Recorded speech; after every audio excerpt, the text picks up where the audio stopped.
Il est 23 h, bonsoir à tous, merci de votre attention. Voici les titres à la une de l'actualité à ce 23 h.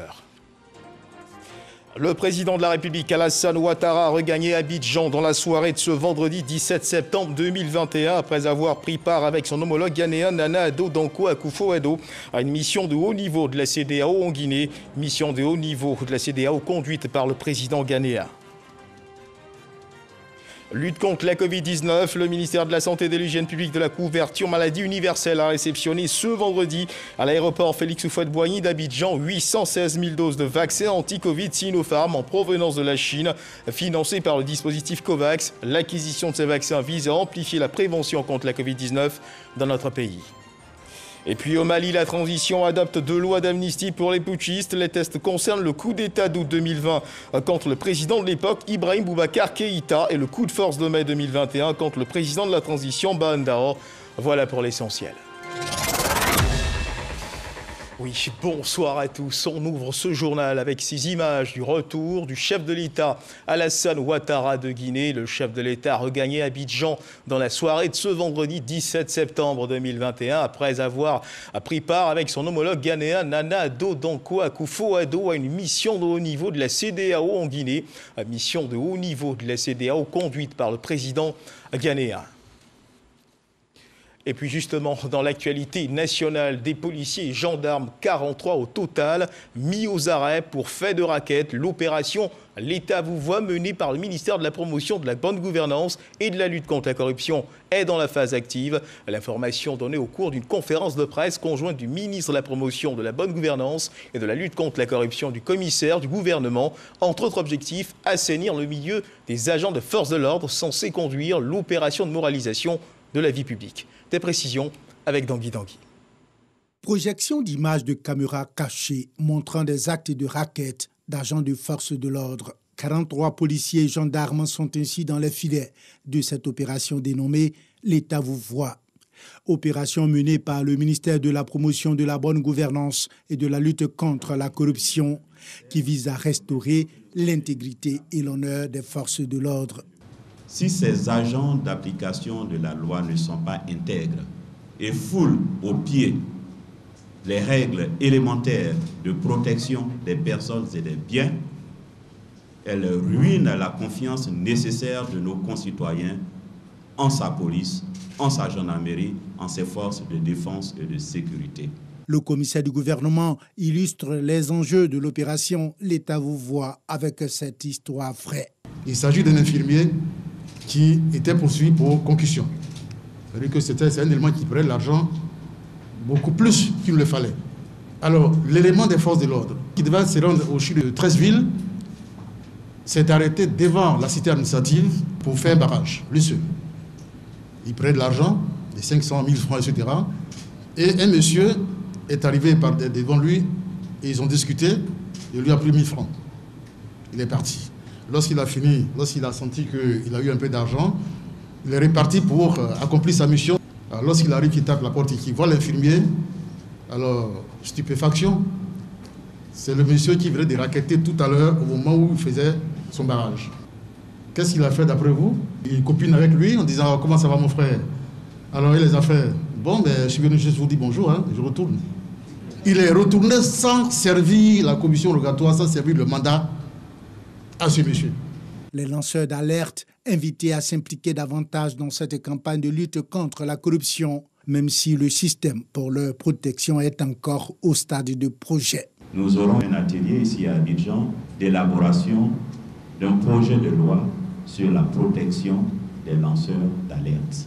326 plaintes contre le racket ont été enregistrées en 10 ans, selon le commissaire du gouvernement qui invite les populations à participer à la lutte contre la corruption, notamment contre le racket, en développant la culture de la plainte. Des leaders syndicaux du système éducatif invités à privilégier les intérêts des élèves pour construire un système éducatif de qualité. Voici ce qu'il convient retenir de la rencontre qui a eu lieu entre ces leaders syndicaux et la ministre de l'Éducation nationale de l'alphabétisation, Mariatou Koné. C'était hier jeudi dans la commune de Cocody, Sephora Zegui. Je voudrais, mesdames et messieurs, vous dire que je m'engage à faire de la négociation et du dialogue social avec les partenaires syndicalistes les moyens de sauvegarde de la paix sociale.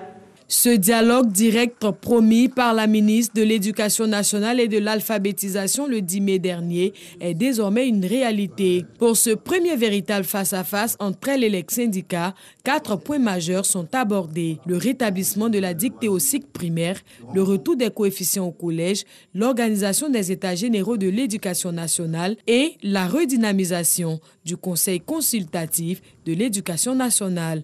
Je vous ai écouté attentivement et j'ai compris les dispositions que vous nous offrez de discuter sur l'école pour l'avènement d'une école nouvelle. Le 13 juillet passé, nous, en cause FC, nous avons organisé un séminaire de réflexion relatif aux états généraux de l'école. Ça veut dire que nous sommes dans la dynamique, nous sommes prêts à accompagner Madame le ministre. En venant ici, nous avions beaucoup de choses à dire, mais vous avez désamorcé. Face aux leaders syndicaux, le professeur Mariatou Kone a salué les principes de la liberté syndicale et de la liberté d'expression. Mais en retour, elle a aussi et surtout exhorté ses interlocuteurs à placer les intérêts des élèves de Côte d'Ivoire au-dessus de tout autre intérêt. Le syndicat, ce n'est pas seulement les revendications, c'est la participation aux valeurs citoyennes, c'est la participation à la vie de la nation. L'école n'a pas de couleur. Quand on va à l'école, on ne dit pas tel enfant est de tel parti politique, tel enfant est de telle religion, tel enfant est de tel groupe ethnique. C'est l'enfant, l'élève ivoirien. Donc notre dénominateur commun, c'est la Côte d'Ivoire. À cette rencontre, les mesures prises pour l'année scolaire 2021-2022 ont été expliquées dans les détails aux participants par les différents directeurs concernés. Rappelons que les échanges entre la ministre de l'Éducation nationale et de l'alphabétisation et les syndicats se feront tous les 3 mois. Et puis direction la préfecture de Mans, 58 jeunes filles vulnérables de la région du Tankoui, formées au métier de la couture, de la coiffure, de la pâtisserie, ont reçu des kits d'installation pour faciliter l'exercice de leur métier. Action initiée par le ministère de l'Emploi et de la Protection sociale en collaboration avec le Fonds des Nations Unies pour l'enfance, l'UNICEF. Cérémonie placée sous la présidence de la secrétaire d'État en charge de la protection sociale. Evoué. C'est à Koko, un quartier populaire de Mans, que vit maman Mariam avec ses parents. Âgée de 30 ans, célibataire, mère de 2 enfants, elle a arrêté ses études en classe de 4e. Elle est sans emploi. J'aide maman à faire attiquer. Donc c'est ça. Et puis j'arrive à avoir un peu de jetons pour que je puisse me défendre à faire les petits besoins de mes enfants. Nourou Juliana, 34 ans, célibataire, un enfant, se trouve aussi dans un état de vulnérabilité. J'ai arrêté les études par manque de moyens. Je vivais avec mon papa. Je ne faisais rien, je faisais que travail de servante. Après la mort de mon papa, je suis venue chez ma maman. Elle vend du charbon et je l'aidais aussi à vendre du charbon. Ces 2 jeunes femmes ont été retenues dans le cadre du projet d'assistance à la scolarisation et à la formation des jeunes filles vulnérables.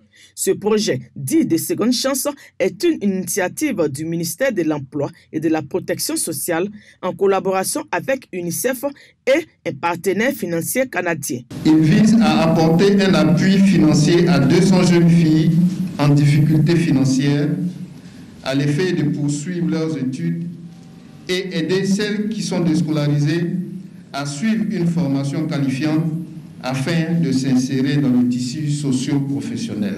Dans la région du Tankoui, 58 bénéficiaires, dont font partie Mariam et Juliana, ont achevé leur formation ou sont en cours d'apprentissage dans les domaines de la pâtisserie, la couture et la coiffure. Aujourd'hui, elles reçoivent des mains de Maï Clarisse, secrétaire d'État chargée de la protection sociale, des kits d'équipement et d'installation composés de cuisinières à gaz, des machines à coudre, des casques et d'accessoires. De quoi améliorer leur connaissance d'apprentissage et faciliter leur installation. Grâce à UNICEF aujourd'hui, je suis très contente. J'arrive quand même à coiffer les gens, les personnes. En tout cas, je suis très contente. La secrétaire d'État plaide pour une extension du projet. Je voudrais ici, au nom du gouvernement, dire un grand merci à l'UNICEF et les bailleurs de fonds qui accompagnent l'UNICEF et souhaiter que l'UNICEF continue de nous appuyer afin que plus de filles puissent en bénéficier et que l'opération soit étendue sur toute l'étendue du territoire. Parce qu'aujourd'hui, nous sommes à 2 régions, la région du Tonkouy et le district d'Abidjan. Grâce à cette initiative qui a débuté en 2020, ce sont au total 222 filles qui ont été scolarisées et 150 ont reçu des formations dans différents corps de métier. Et puis, mesdames et messieurs, il faut continuer de faire attention contre la Covid-19. Des centaines de cas sont enregistrés depuis quelques jours à suivre l'évolution de la maladie en Côte d'Ivoire.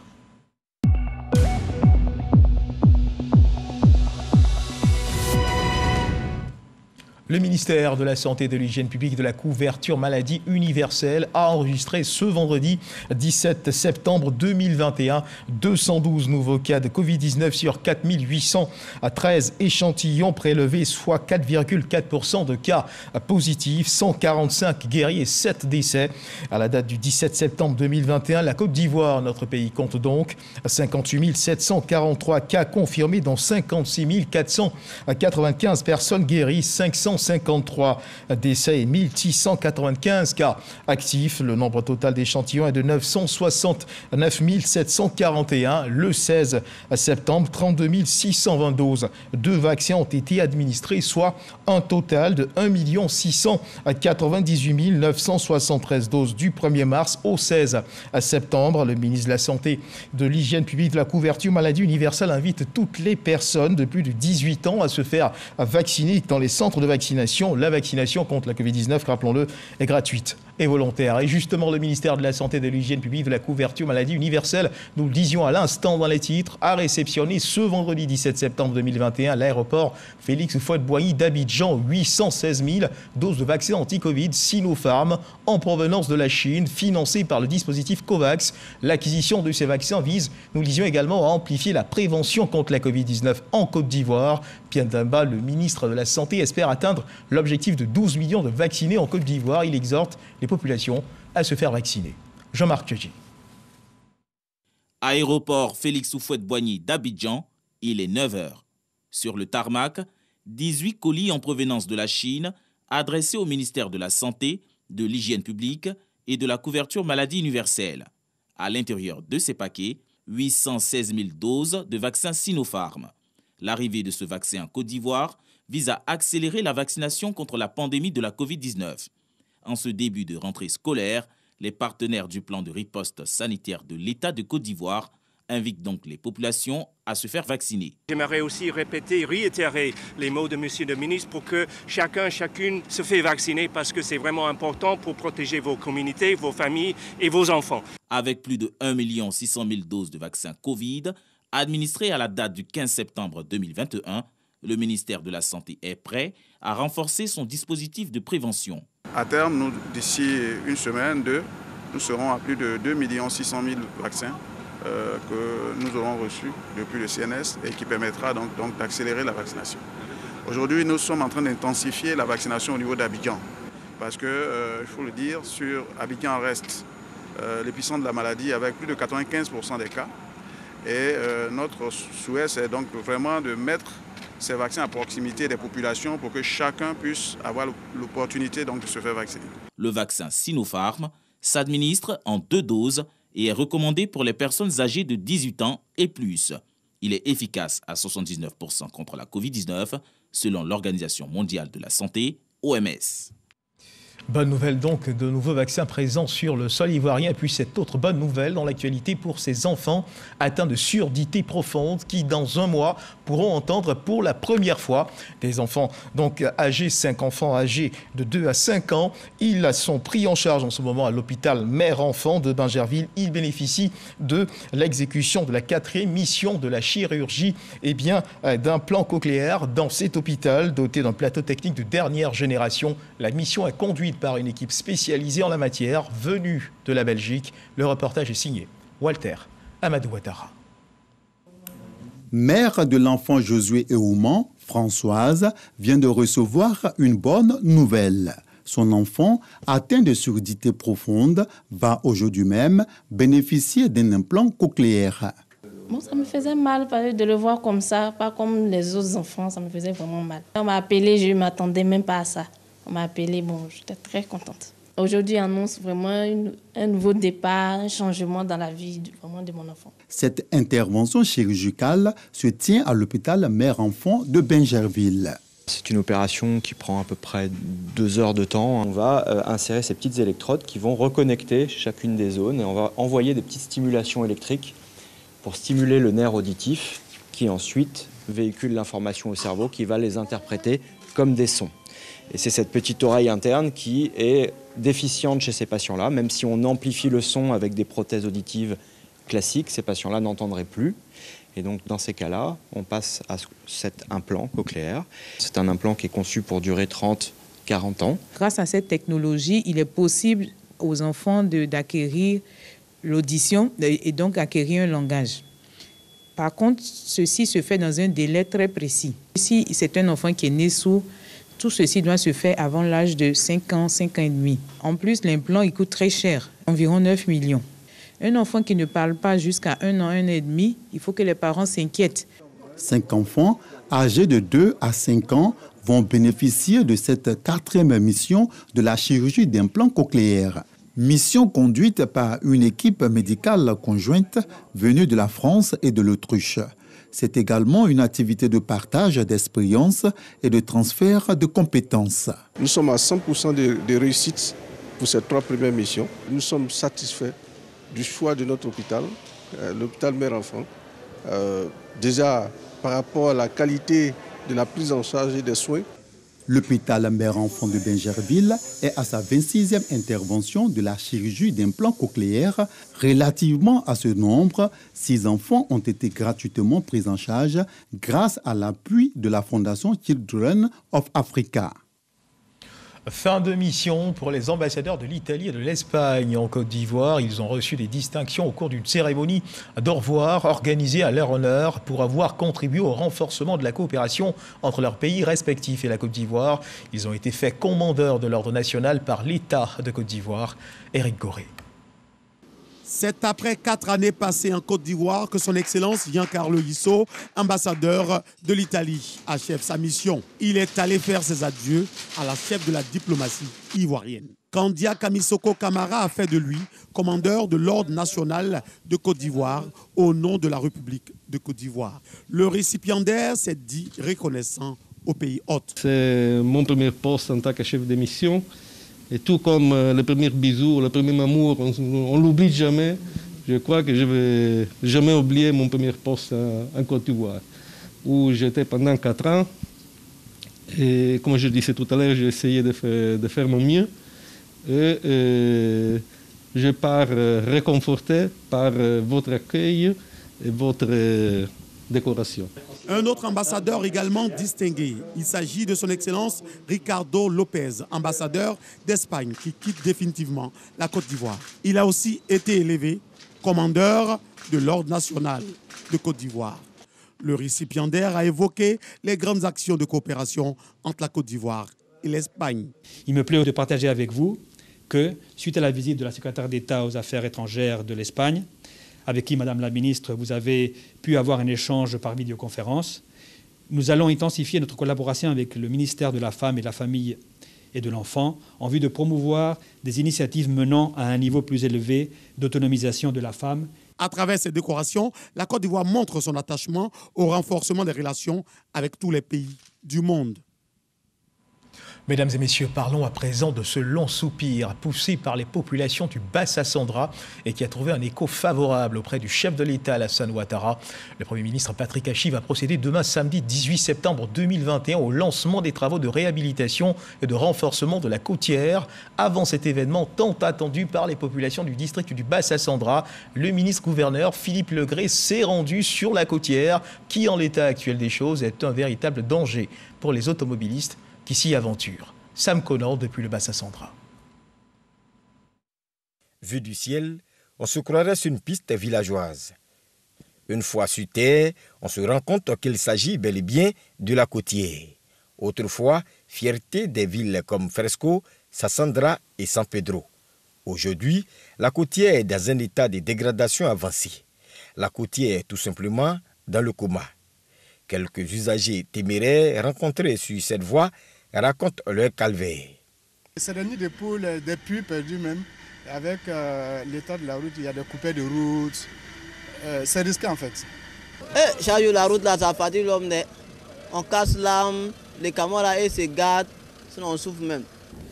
Souvent en tête là, ça fait t'as poussé. Un peu seulement, la voiture est gâtée. On va pousser. Nous les femmes là, on va pousser. Un peu seulement, la voiture est gâtée. Le ministre-gouverneur du district autonome du Bassa-Central, Philippe Légré, veut partager cette souffrance avec la population. Il s'est donc rendu sur la côtière. Vraiment, quand je suis arrêté sur cette côtière-là, mes pieds même me font mal. Cette souffrance-là fait que cette côtière-là a éloigné tous les investisseurs de notre district. Le Premier ministre Patrick Achi vient procéder au lancement des travaux de réhabilitation et de renforcement de la côtière. Un ouf de soulagement. Je suis en train de vivre une nostalgie. Ça, c'est une triste nostalgie. Parce qu'on ne va plus jamais voir cette côtière-là. Nous allons avoir ici une très belle route. Nous allons appeler tous les gens du district de venir réserver un accueil au Premier ministre pour l'acte combien important qu'il va poser au nom du président de la République, au nom du président Alassane Ouattara. La côtière, longue de 354 km, relie les deux ports d'Abidjan et de San Pedro. Aujourd'hui, à partir de San Pedro pour se rendre à Abidjan, les usagers devront faire le détour par Gagnoua, longue de plus de 500 km. Quittant la côtière, revenant à Abidjan. Et puis il y a aussi cette question, mesdames et messieurs, à laquelle s'est intéressée une organisation non gouvernementale. Quelle perspective de transport pour les personnes en situation de handicap? L'ONG Espoir Handicap s'interroge et plaide depuis 10 années pour l'accessibilité des personnes en situation de handicap. Un plaidoyer renouvelé pour la 4e fois au cours d'un panel réunissant des experts quant à cette problématique. C'était à l'hôtel du district d'Abidjan Plateau. Yannick Efoumi, Franck Quadio. Difficile de se déplacer en zone urbaine pour les personnes en situation de handicap, nos infrastructures manquant très souvent de commodités adaptées. Un constat fait par l'ONG Espoir Handicap qui dénonce et plaide auprès des autorités pour un réaménagement des routes et voiries. Pas 3 éditions, on constate qu'il n'y a vraiment pas d'avancée. Nous interpellons nos gouvernants pour que des décisions soient prises en faveur de ces personnes-là. On va sur les biens fondés de ce panel. Mais la question n'est pas totalement occultée. Depuis quelques années, des dispositions sont prises, surtout les questions relatives au droit à l'éducation et à l'insertion professionnelle des personnes en situation de handicap. Les infrastructures déjà dont bénéficie donc la ville d'Abidjan, quand on regarde un peu, ne dispose pas donc, de couloirs qui permettent vraiment aux personnes en situation de handicap de pouvoir se déplacer aisément dans la ville. Et c'est pourquoi donc, dans le cas du parc Oga, il est envisagé donc sur proposition donc, du district que 50 km de voies soient donc réaménagées. Et le projet va prendre en compte les communes donc, de Cocody, de Makori, de Koumassi, les communes d'Adjamé, les communes du Plateau. Même chez moi, au Collège moderne du Plateau, pour avoir accès à mon service, il y a 3 marches. Ces 3 marches, je fais comment? Je suis obligé de demander pardon à ces élèves que je suis en train de soit les appeler, les interpeller. Mon respect est déjà bafoué. Témoignage, mais aussi panel pour mieux porter la réflexion, mais aussi envisager des solutions. En politique, dans la cité du Poro, Korogo, des prières ont été dites pour le repos de l'âme de l'ex-premier ministre Amadou Gon Coulibaly par les membres du réseau des jeunes cadres du RHDP. Prières et bénédictions ont également été adressées à Dieu Tout-Puissant pour le président Alassane Ouattara, Siekwasi, Godefroy, Okambawa. Paroisse cathédrale Saint-Jean-Baptiste de Korogo, des membres du réseau des cadres du RHDP prennent part à la messe du dimanche. Ils sont venus solliciter en union de prière une messe d'action de grâce pour le repos de l'âme de l'ex-premier ministre Amadou Gon Coulibaly. Les membres du réseau ont également pris part à la prière collective du vendredi et fait de nombreux dons. Autre action de haute portée, la lecture intégrale du Coran au domicile familial d'Egbon. Lecture suivie du recueillement sur la tombe du défunt. Nous sommes venus à la place Bondala Nous avons fait une lecture coranique pour le Premier ministre Amadou Gon Coulibaly. Nous sommes venus aujourd'hui à l'église pour les mêmes prières, prier pour le président de la République, pour que Dieu puisse le guider dans toutes ses décisions. Dans la cité du Poro, les actions du réseau des jeunes cadres du RHDP sont appréciées. L'ex-premier ministre Amadou Gon, nous savons ce qu'il a fait pour la Côte d'Ivoire, pour que le Seigneur voit ces actes qu'il a pu poser positivement, ces actes d'amour, ces actes de bonté au sein de notre pays, la Côte d'Ivoire, au sein de la ville de Korogo et au sein de l'Église catholique. Voilà, que le Seigneur vraiment l'accueille dans sa félicité céleste. Chaque Ivoirien doit mettre dans sa tête la paix. Il faut qu'il y ait la paix dans notre pays. Parce que sans la paix, rien n'évolue, rien ne marche. Donc on prie pour la paix. Le réseau des jeunes cadres du RHDP, en 3 ans d'existence, a mené de nombreuses actions en faveur de la paix, de la cohésion sociale et du civisme. En tourisme, c'est le top départ de la quinzaine touristique ivoirienne qui a pris son envol en pays acquis à Adzopé, capitale de la région de Lamé. Le Premier ministre Patrick Hachi, président de cette première édition, hier représenté par le ministre du Tourisme et des Loisirs, Siandou Fofana, qui a fait une entrée triomphale sur la place du village de la quinzaine. Le reportage est signé Herman Yamia. C'est la coquette ville d'Adzopé qui a accueilli la première étape du circuit est de la caravane de la quinzaine touristique, baptisée Merveilles et Traditions sur la route des rois. Cette caravane a traversé, outre la région de Lamé, les territoires des royaumes Agni, Bron et Koulango, d'Abengourou à Bondoukou, en passant par Niblé-Kourou, Kounfao et Tanda. À la tête d'une forte délégation, c'est dans une liesse populaire que le ministre du Tourisme et des Loisirs a été accueilli à Adzopé. La culture étant un produit d'appel du tourisme, la population, à travers les danses et les expositions des œuvres d'art, ont montré leur intérêt pour le tourisme.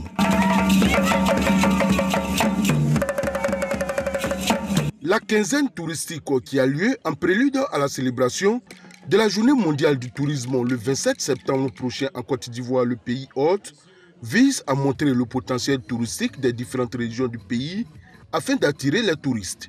Baptisé par les têtes couronnées de la Lamé Kassamblé Yapi, Siandou Fofana, le chef d'orchestre de la quinzaine touristique ivoirienne et de Sublime Côte d'Ivoire, a situé l'intérêt de cette initiative. Je voudrais ici préciser que le tourisme en 2019 a contribué au PIB à hauteur de 7,3%, représentant un peu plus de 1400 milliards. Cette route des rois doit permettre de vendre d'abord la culture, les traditions, mais aussi les arts culinaires. L'une des attractions de cette visite dans la région de Lamé a été l'ascension du mont Mafa-Mafou, l'étape de la localité de Bessedi-Brignan, un pur moment d'évasion entre pèlerinage et randonnée pédestre. Pour dire vrai, c'est impressionnant. Nous avons fait un bout de chemin qui n'a pas été vraiment facile, mais c'est très impressionnant, c'est très génial. Pour nous autres qui avons atteint la soixantaine, arriver ici, c'est que c'est quand même une prouesse. Mais en tout cas, c'est exaltant. La légende dit que les vœux émis au pied de cette montagne se réalisent. C'est pourquoi certaines personnes y viennent en pèlerinage et se soumettent aussi au bain dont l'eau est recueillie dans cette source intarissable. J'ai accepté de faire ce bain parce que voilà, je découvre mon pays, je suis ivoirien, je suis africain et je ne suis pas fermé donc à tous ces rites traditionnels là. Parrain de la 2e édition du Mafa Festival qui vise à valoriser les atouts culturels de la région de Lamé, le ministre de l'Environnement et du Développement durable s'est aussi rendu au Mont Mafa. C'est une référence. Et donc on ne peut pas venir à Bessedi-Brignan et puis repartir comme ça sans venir donc visiter le mont. En même temps qu'on visite, en même temps on se confie aussi au Marne. Pour la petite histoire, c'est sur cette colline que le célèbre artiste Frédéric Ewi-Mewe a tourné le clip de sa chanson à succès « Les génies vous parlent ». Les génies vous parlent. Justement, et en attendant de pouvoir décrypter le message des génies, direction l'actualité internationale au Mali. La transition adopte 2 lois d'amnistie pour les putschistes, les soldats qui ont pris le pouvoir. Les textes concernent le coup d'État d'août 2020 contre le président de l'époque, Ibrahim Boubacar Keïta, et le coup de force de mai 2021 contre le président de la transition, Ban Dao. Concrètement, cela signifie que les putschistes ne peuvent plus être poursuivis par la justice pour leurs actions contre les autorités en place à ces deux périodes. Et c'est sur cette information que se referme cette édition. Je vous retrouve demain à 10h pour le flash d'information, à 13h pour le journal. D'ici là, Dieu garde la Côte d'Ivoire. Agréable fin de soirée.